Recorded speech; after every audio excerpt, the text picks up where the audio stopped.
Greetings, greetings. Is that Brother Dwayne Brooks?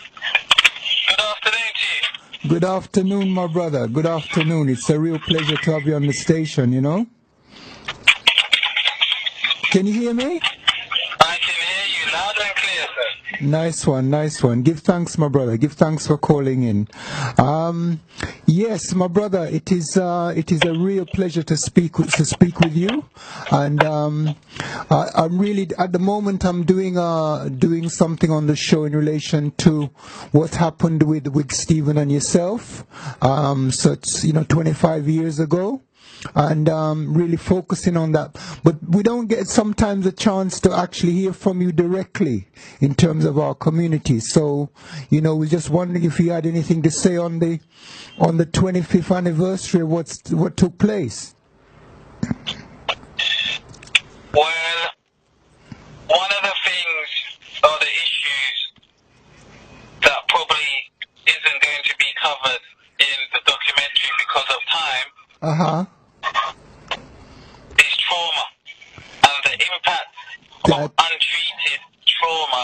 Wow. The impact that has on people's lives. Absolutely, my brother. Love that. Absolutely.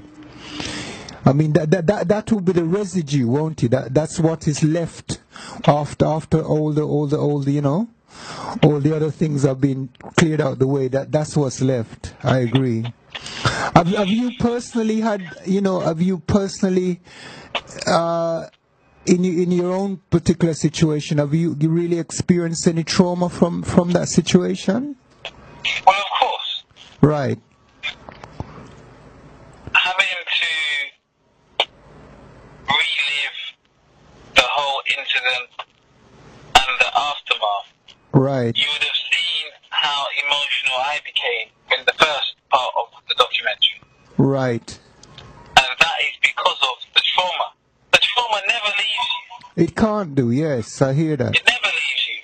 But what you can do over time is learn how to manage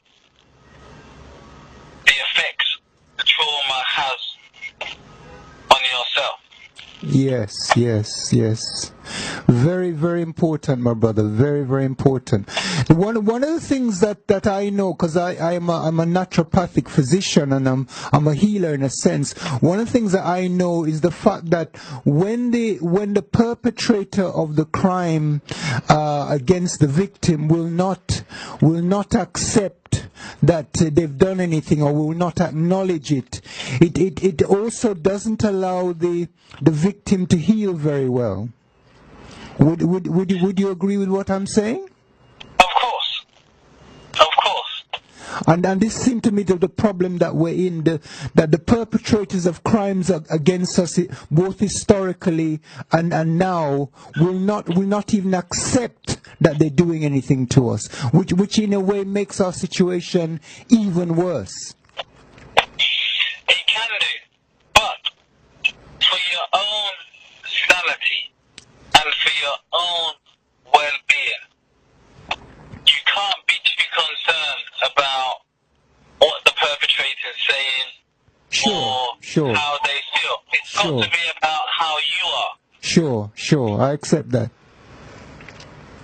If you don't allow yourself to heal, and if you don't find coping mechanisms, we know what the outcome is. The outcome is mental health issues. Absolutely. Anger, anxiety, schizophrenia. Absolutely. We're seeing a lot of young people today suffering from mental health issues, mainly because of trauma. Yep. Now, we don't know what they're experiencing, but when I was young, when I was at primary school, I was experiencing domestic violence at home. Right. And that had a huge impact on me. I was going to school angry. Right. So at 7, 8, going to school angry, naturally, I'm going to become disruptive in the class. Right. So if we're still seeing that today, that isn't a ADHD problem or a child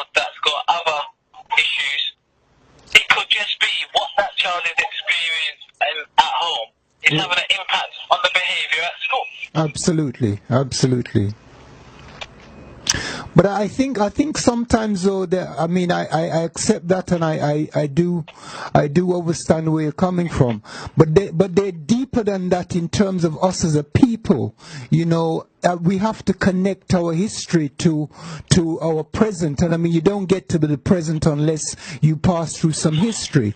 And a lot of the really deep down serious trauma which causes us, you know, long-term post-traumatic slave syndrome is the fact that we were enslaved as a people, and that's not, you know, there's no reparations, anything has been paid for that, and on top of that, to be being, you know, to be going through present day injustices that are not being addressed. What I'm saying is that is a lot of trauma, my brother. So it's not just, I'm saying we're suffering from generations of trauma, not just. No, I understand that. I understand that, but you're talking at a community level across the whole of the country, where people are in pain and people are suffering the effects of trauma.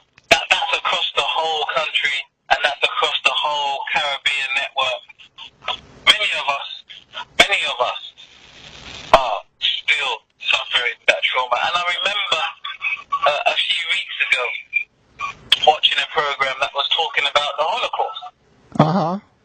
In that program, they were saying that the children of the victims were still suffering the trauma that their parents suffered, but also the trauma was passed on via the DNA. Of course, absolutely. Now, if that's happening for those who are victims of the Holocaust, Precisely. then it must be happening for us who are victims, or descendants of those who are victims of the African slave trade. But you see, the problem is that those people who were in the Holocaust are considered to be humans, and therefore are entitled to feel that kind of way, or entitled to have that kind of experience. With us, who really they've not really acknowledged our humanity.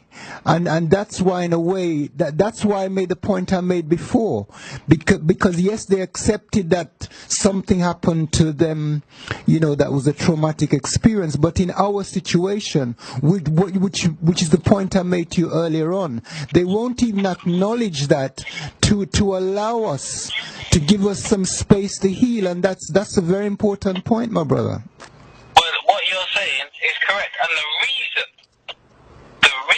that isn't happening is because we don't have anybody in a position of power to advocate on our behalf. Total agreement with that, my brother. Totally agree with you on that. Total agreement on that. One of the things I wanted to ask you, because I know. I didn't know if you want to stay there, but I mean it's a very important. I like where you started our conversation. I think that's very, very essential. And in all of this, that's missing from all the bits I've seen on the TV or read on the radio. You know, all of that is just not there. You know, so I really appreciate for that position. But I know as a brother who suffered many things, you are also trying to do in your own way. You're trying to move things on somewhat, and I know that you have ambitions on the political front that can contribute to the situation. Do you want to tell us something about that? London is up for election. Okay. Councillors across London up for election. In a number of boroughs, we have a directly elected mayor. Hackney, Durham, down here where I live, Lewisham. Right. I am standing as an independent candidate in Lewisham to try and become the first born and raised Lewisham resident to become the first Lewisham born and raised resident elected mayor. Fantastic, my brother. Love that. Absolutely love that. And do you want to do a sales pitch now to our Omega? Do you want to do an electioneering pitch to our Omega radio listeners now? Tell us why Lewisham residents should vote for Dwayne Brooks. In Lewisham, we have had a Labour mayor for the past 16 years. Is that Stephen Bullock, is it? Sir Steve Bullock. Sir Steve Bullock. Sir, he's got sir. Wow. I didn't realize that. Okay. 16 years wow. of his leadership have left the borough in a mess. Uh-huh. That's not a political point. It's a fact. It's a complete fact. We have some of the worst schools in the country. We have the highest number of exclusions in our schools in the country. Right. 30% of our young people are in poverty. Wow. I know what that feels like. I remember going to school with cardboard in my shoes. And when it was raining, having to try and walk funny to stop the cardboard being wet.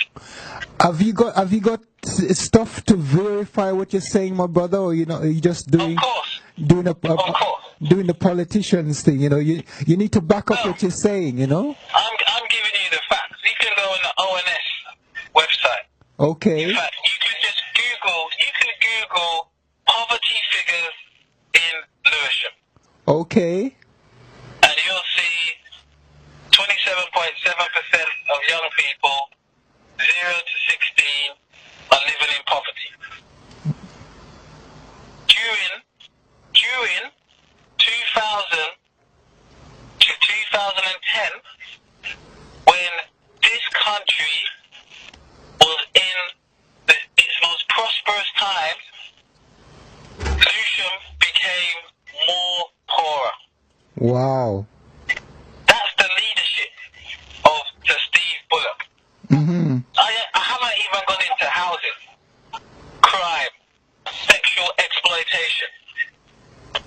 There is nothing to champion Lewisham on following 16 years of Sir Steve Bullock. Wow. I am standing as an independent. My view is the role of mayor isn't about politics. The role of the mayor should be about leadership. Right. You can provide positive leadership for the borough. Wonderful, my brother. Because didn't you used to run as a Lib Dem, my brother, in the past? In another life? I started my career in politics as a Liberal Democrat councillor. Right. And how long have you done that? How long have you done that? I was grateful for the 5 years okay. that I experienced at the top of politics because of the Liberal Democrats. Right. It would never have happened under Labour. Right. The positions that I got to under Liberal Democrats, the only black people I saw were those bringing the tea and the biscuits. Right. And once you get to a certain level in politics, you begin to see how it really works behind closed doors. And I saw that. I hear you. I saw that. I got that privilege under the Liberal Democrats. And because of my leadership skills and my talent, I was awarded the OBE in 2015. Okay. There is no other candidate in Lewisham that has as much or as near as experience as I have, not just in politics, but in life. I hear you. And it's very. I remember when I called you in relation to coming on the show. I think it's an interesting development in the sense that one of the problems why I'm definitely not party political. I do not deal with politics in the party political way. I deal with politics in the interests of my people and what we're going through. So, but that's my personal position. But I think the fact that we're split across the three parties means that we're such a small percentage of the population, mean that we diffuse our collective power when we don't have a representative body like the Jewish Board of Deputies, like the Council of Muslims, etc., etc. Now, I think that you running independent, and to me that's very, very important, shines some light and gives us some room to maneuver, in terms of who we are. Because if you're independent, then you shouldn't really, in a sense, be towing any kind of party line or any kind of, interests outside of the interests of who you are. Obviously, you can't be mayor for just one set of people. But I'm saying it is more likely that we would get more benefit from you as an independent candidate than we would get from you if you were towing any other party on your other party tickets.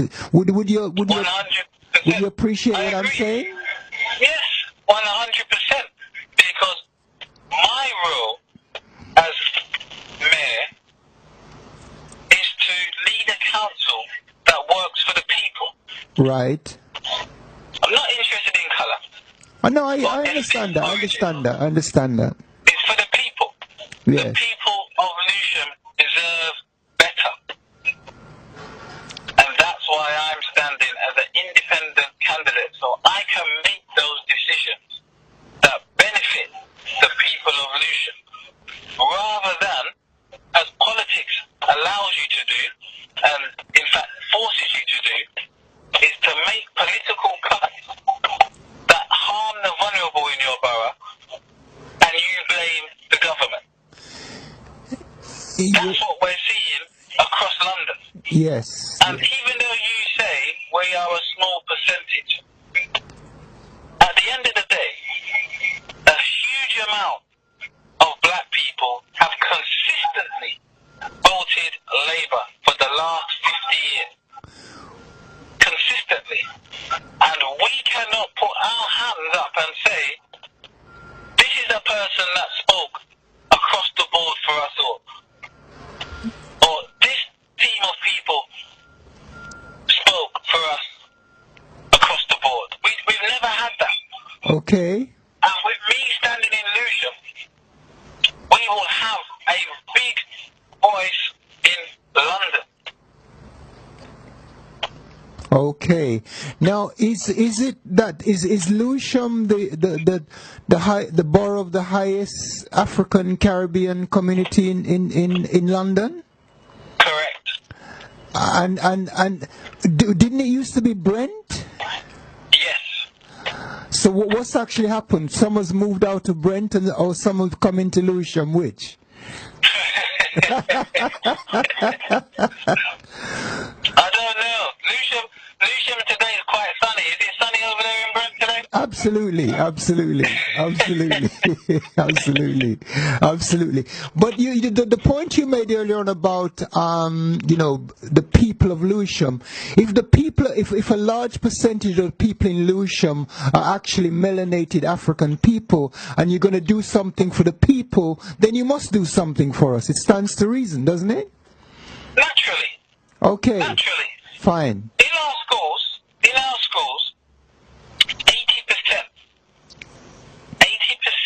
80%. Wow, of that's the high. children who go to school are black. That's high. Okay? We need, in my opinion, a role model that these children can look up to.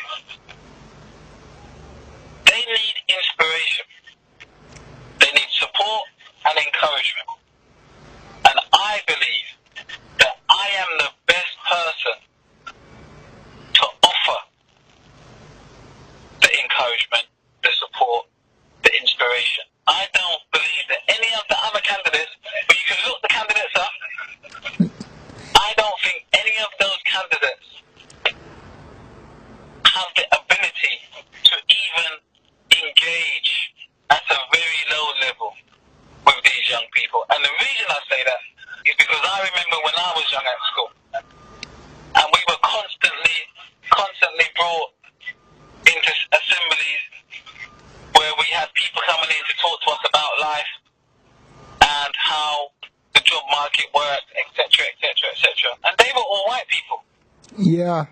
You didn't understand my life, or how I was traveling to school every morning, or they didn't understand whether or appreciate whether or not I had breakfast that morning. They didn't know what the struggle was. Yes, I hear I you. feel it's time we have someone in Lucia that understands the struggle, has felt the pain that you have felt, and therefore will make the decisions that benefit you and your family. Definitely, definitely. I wanted to kind of, I mean, certainly, I think that standing on an independent ticket, I think gives you a certain leverage in terms of our community, and certainly in terms of certain people that I know that don't normally vote in, because you know we don't really want to get into their because like you say, you know, we voted in the past for all these people, and you know we don't really get anything out of it. So I mean, many of our people are very cynical, to say the least, when it comes to the whole question of the political parties. But I think your position as an independent shifts it somewhat to make so certainly the people who've either voted before for other parties or have never voted within our community would certainly see you as a viable option. And I think that is, I think you may in fact even get people that may never have voted before. If you can couch your campaign right, I think there's a window there. Don't you think? No, I agree 100%. I have met people, even today, whilst putting my posters out, people who have said they've never voted before. Yes. This will be the first time that they vote. And they will be voting for me. Right, right, right. We have the numbers here in Lucia. We have the numbers to win. Labour, as they normally do, have been going around knocking doors and telling people they are ahead, they are winning, so there's no point in wasting your vote on somebody else. Nobody knows who's winning. The election day isn't until the 3rd of May. On the 4th of May will be the count, and then we'll know. So anyone who is listening that lives in Lucia, we can win this. Definitely, without a doubt. I mean, Please come out and vote. yeah, I think that what we need to do is to basically you know, do our work on the ground, that we, as many of us did when the great Bernie Grant was alive. Bernie Grant was really elected in the borough of Haringey, and many of us were living in Haringey at the time, although we didn't necessarily, we still had a particular type of politics, but we felt he was the best man for our interests at that particular time, and we did quite a lot to get him actually elected. Obviously that was on a Labour ticket, etc., etc. But what I'm saying is that in your case now, for instance, there's a whole section of our religious community, which to me, particularly the community which is going through some of the stuff, the Windrush stuff that's happening right now, and certainly some of the disenfranchised. When I say disenfranchised, they're kind of fed up of politics anyway. Yeah. I think that certainly you could galvanize all that in your favor. Well, I'm hoping to. I am hoping. What it's been like on your campaign so far? It's very positive. Okay. Very positive. It says what you have said. People are happy that I'm running as an independent. Yes, I think it's a master stroke, my brother. I hope so. Okay. Okay. Just before we wind up, can we just go back to, and certainly I will do my level best to encourage. Unfortunately, I don't live in Lewisham, so I will do my level best to encourage certainly a lot of the people I know to, because I think it brings a new dynamic. It brings a new dynamic into certainly into local politics in terms of Lewisham, yeah. And I will certainly be encouraging everybody I know to be voting for you.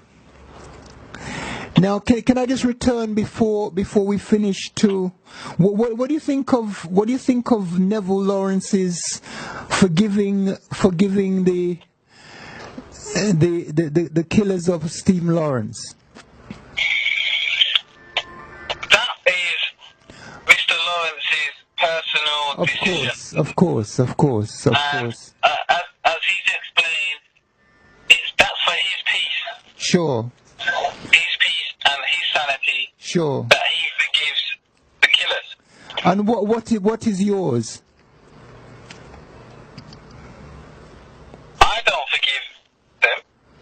Why? For me personally, I have no reason to forgive 6 white racist thugs who attacked myself and killed Steve just because of our skin color. Right. I hear you. And we talked about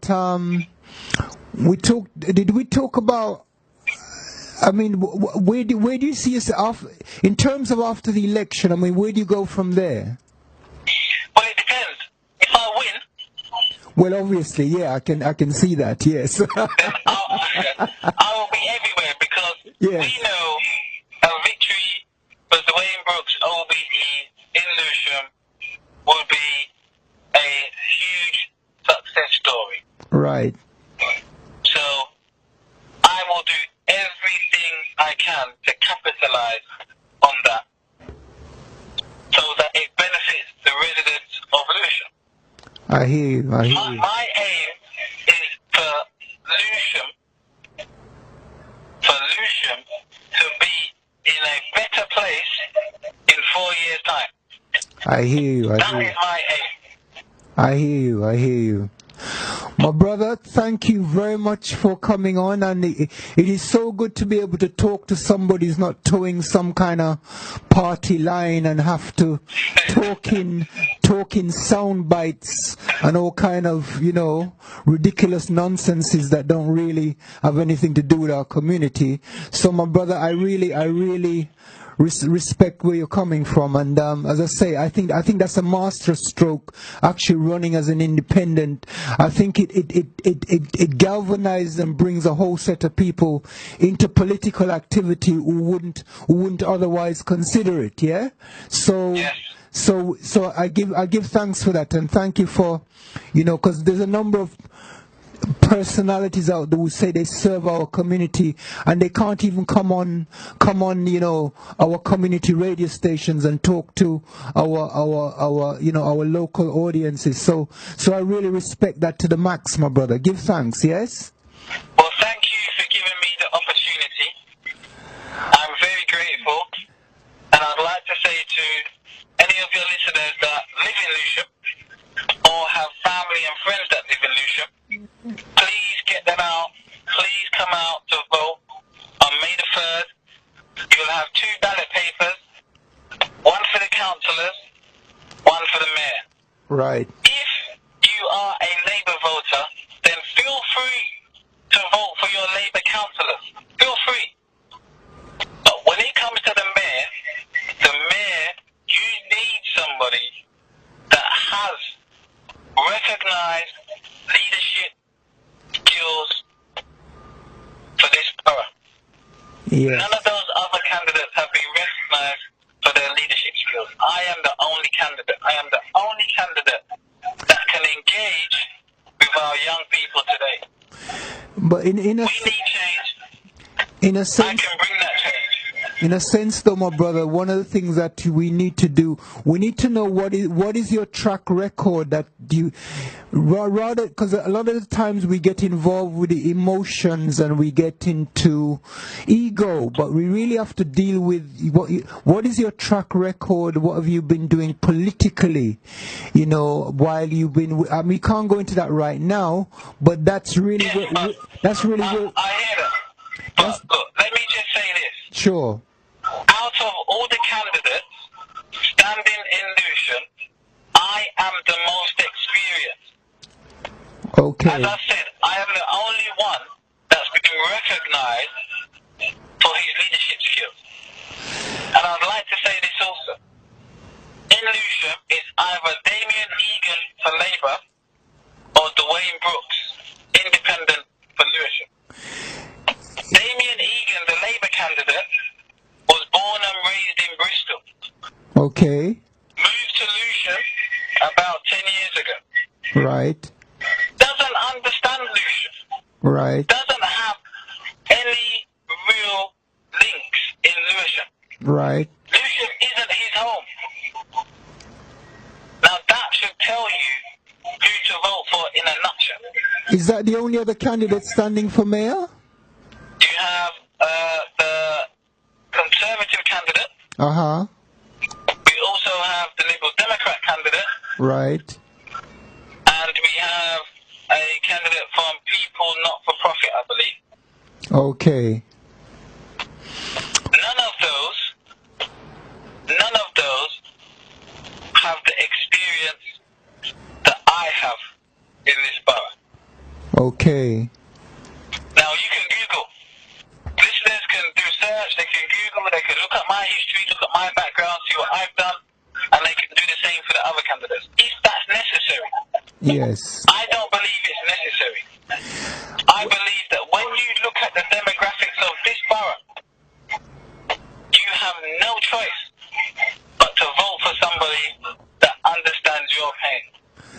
I hear you. I mean, my brother, can I ask you for a commitment on the if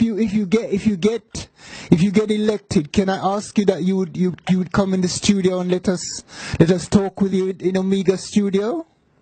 100%.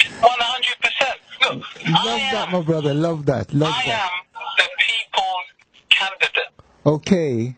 I have never shied away from interviews, be it live or recorded, radio stations or TV studios. Okay. My phone number is available online. You can search for it, find it, and call me. I hear you. I am a leader.